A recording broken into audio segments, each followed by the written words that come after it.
कहानी घर घर की ऐसी होनी चाहिए।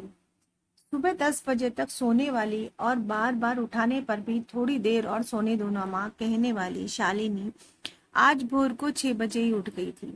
इतना ही नहीं, उसने सबके लिए चाय बनाई, पेपर लेकर आई, बगीचे में पानी दिया और पापा को सुबह मॉर्निंग वॉक के लिए भी उठाया।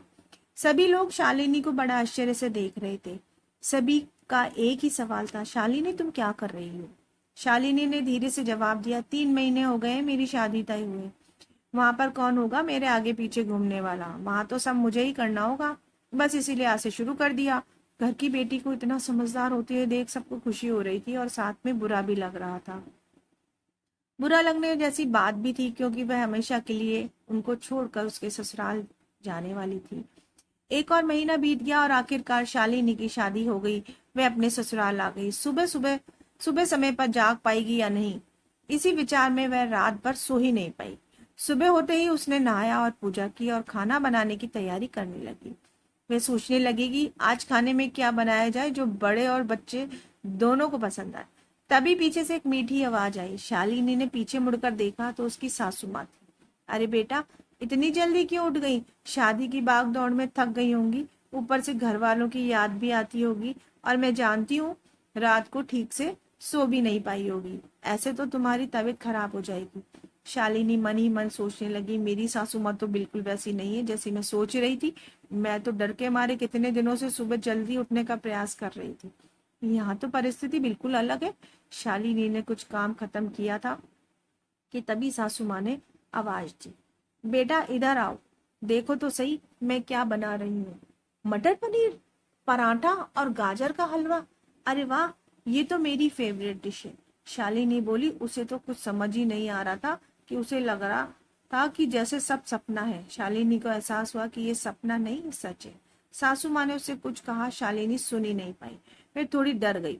उसे डरा हुआ देख सासू माँ ने कहा, शालिनी जरा इधर तो आओ, यहाँ तो बैठो, मेरी बात ध्यान से सुनो और समझो। शादी मतलब लड़की की परीक्षा नहीं होती है।